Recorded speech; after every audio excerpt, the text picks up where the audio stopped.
Bonjour, on va voir aujourd'hui comment faire un pain très particulier, puisque c'est un pain compatible avec le régime céto. Alors si vous êtes comme moi, le régime céto, ça n'a pas été difficile, l'adaptation n'a pas été difficile, ni pour le sucre, ni pour pas mal de choses. Les frites, moi j'étais pas fan, les pâtes, le riz, ça va tout seul, mais le pain, il faut avouer que le pain, c'était difficile. Donc quand j'ai trouvé un pain compatible avec le régime céto, j'étais vraiment ravie et donc j'en ai parlé à tout le monde. Sauf que quelques amis qui ont essayé n'ont pas réussi, en tout cas, à avoir un résultat satisfaisant comme moi. Donc d'abord je vous présente, c'est ce pain-là, c'est une marque que je ne connaissais pas du tout qui s'appelle Nutri, jeu de mots, Nu3, Nutri, et qui a donc la propriété d'être très riche en protéines, très pauvre en sucre. Alors riche en protéines, c'est pas terrible, ça devrait être plutôt riche en graisse pour le régime céto, mais c'est quand même un pain qui vous fait à la fin, pour 100 grammes de pain, donc 3 grammes de glucides. Alors que sur une baguette, on est aux alentours de 60 grammes de glucides. Donc du point de vue glucides, c'est vraiment génial. Il ne faut pas manger que ça, hein, on est d'accord, il faut équilibrer le régime avec plus de graisse, etc. Pas manger trop de protéines, mais en tout cas comme pain de substitution, vraiment c'est extra. On peut le faire griller, on peut le manger sous toutes sortes de formes. C'est vrai que c'est très riche en protéines, on le sent, on n'en mange pas des quantités astronomiques, parce que c'est assez nourrissant. Mais voilà, c'est très bon au goût et c'est très facile à faire. C'est quand même plusieurs avantages. Beaucoup d'avantages, et notamment le fait de pouvoir le faire à la maison, donc de l'avoir disponible quand on veut, c'est quand même pas mal. Moi j'en fais un peu d'avance, donc là je vais effectivement en faire 2 sachets. Vraiment c'est quand même la simplicité même. Il nous faut pour faire le pain céto, en gros, les sachets, de l'eau dans un petit mesureur, et puis un récipient pour mélanger. Et ensuite, bon, moi j'ai des planches à découper parce que je trouve ça pratique et que ça se fait facilement, mais n'importe quel plat pour poser vos pâtons. Et puis ensuite, il faut un petit couteau pour faire les entailles dans le pâton. Et puis les feuilles de cuisson, très importantes. Enfin, une feuille suffit. Voilà, sinon, juste un petit conseil, après, il faut laver tout de suite tous vos instruments.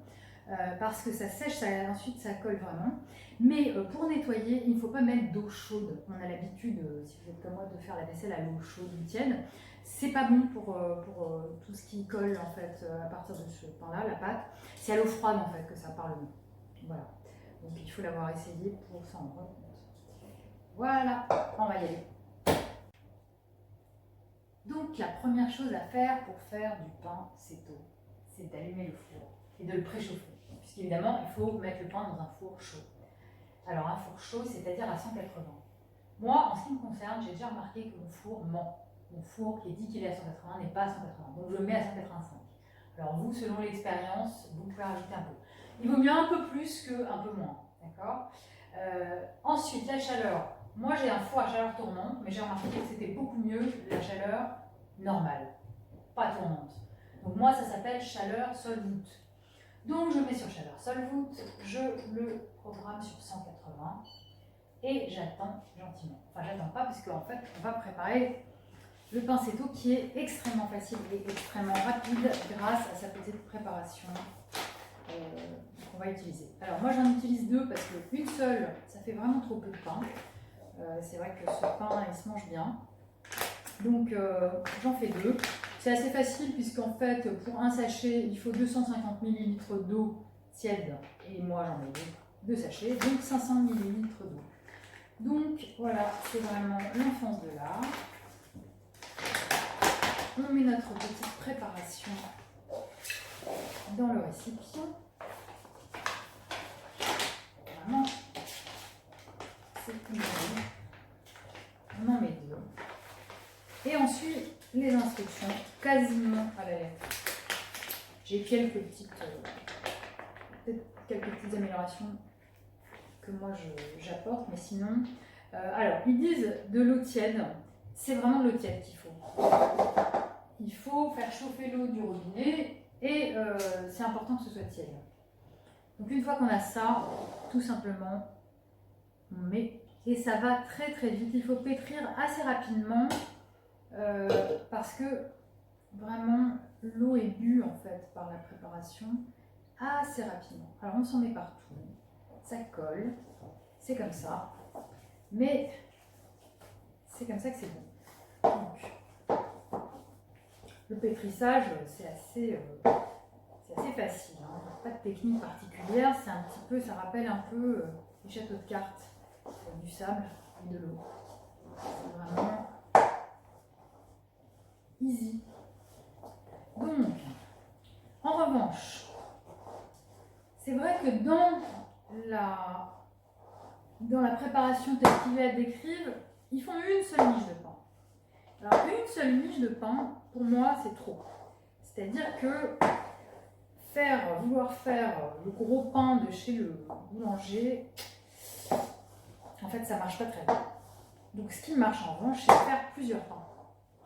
Donc, avec cette pâte, moi, je vais faire à peu près 6 petits pains. Peut-être 4, ça dépend. Ça dépend comment mes boulettes se confectionnent.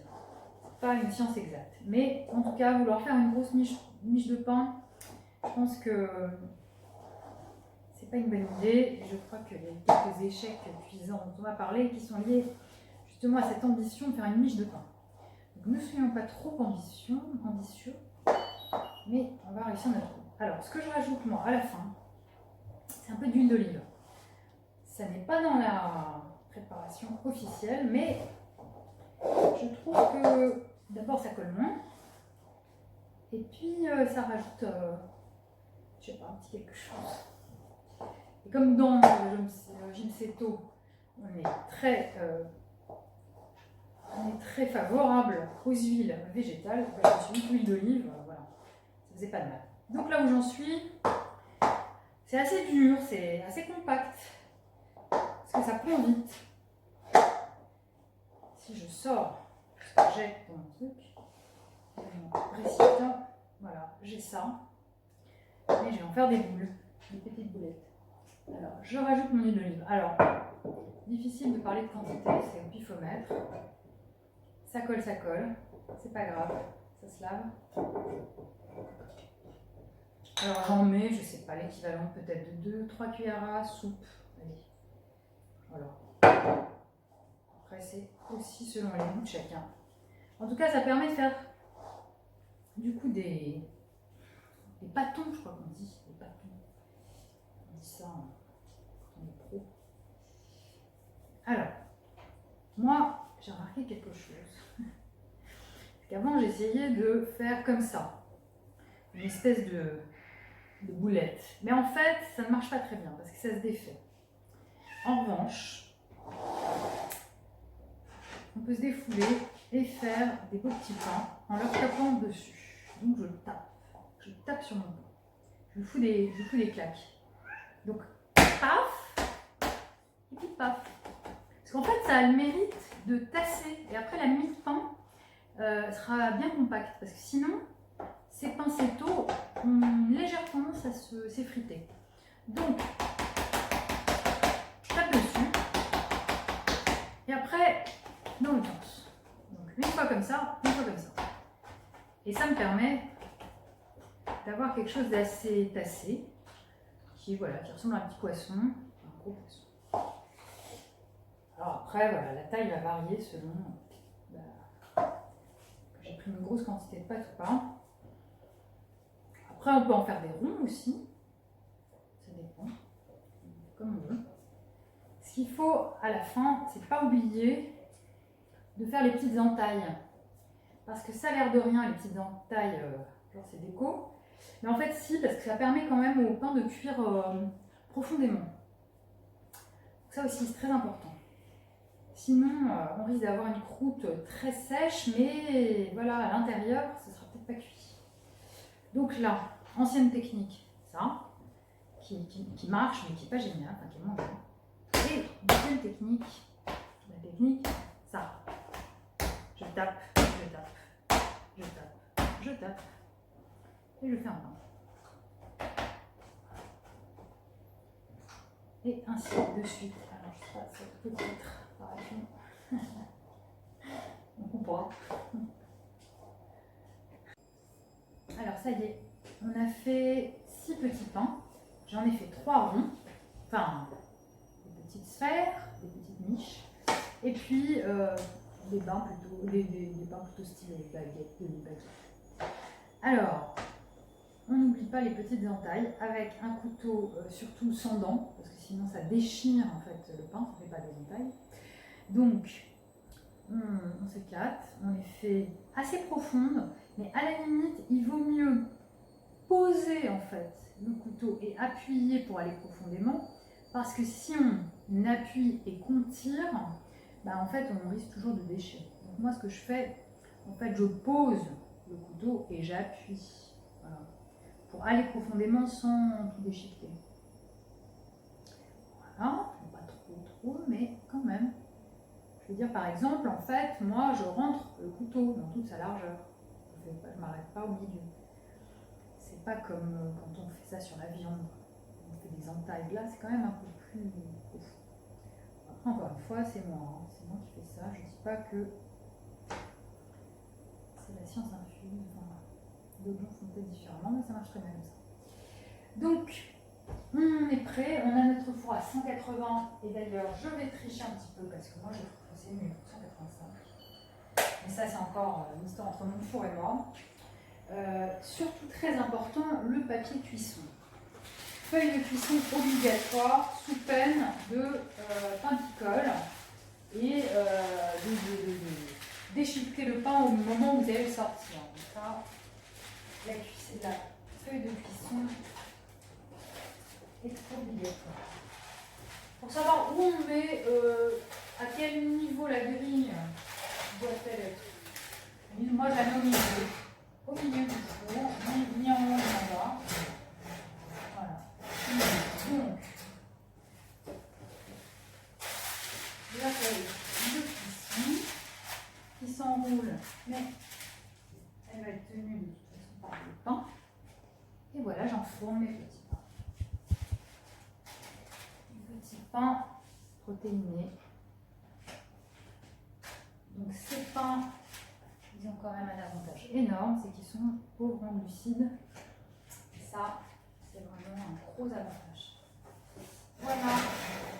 Et maintenant, on attend 1h30. 90 minutes. 90 minutes, encore une fois, parce que j'ai fait des petits pains. Si j'avais fait une énorme miche, je pense qu'il faut doubler le temps de cuisson. C'est-à-dire le temps de cuisson, il est d'1h30 pour un sachet. Moi, je fais 2 sachets, mais je ne double pas le temps de cuisson parce que je fais des petits pains. Voilà. Si vous faites des pains plus gros, eh bien, il faut sûrement augmenter le temps de cuisson. Alors, moi, je programme et je respecte à la lettre la consigne qui est qu'il ne faut pas ouvrir le four pendant toute la durée de la cuisson. Voilà. Donc 1h30, 90 minutes. Et on n'a pas le droit d'ouvrir, on n'a pas le droit de regarder si c'est cuit ou pas. Voilà. C'est la consigne. Alors ça y est, on est 90 minutes plus tard. Donc on a eu le temps de faire son sport, ses mails, tout ce qu'on voulait. Et le four a sonné. Donc c'est prêt. On va voir un peu à quoi ressemblent nos petits pains. Ils sont bien, ils sont tout à fait appétissants. Alors maintenant, très important, il faut s'armer de patience. Il ne faut pas les sortir du four, il ne faut pas les mettre dans une jolie corbeille tout de suite. Il faut les laisser refroidir au moins 1 heure pour vraiment qu'ils soient froids. Si vous les mettez sur un plat, en fait, il y a de l'humidité qui va se coller en dessous et ils ne seront pas comme il faut. Donc là, voilà, même si on a très envie de manger du pain chaud, en fait, non, il faut se retenir, il faut attendre. Et dans 1 heure, là, vous pourrez briller, servir votre pain céto, vous faire des petits canapés.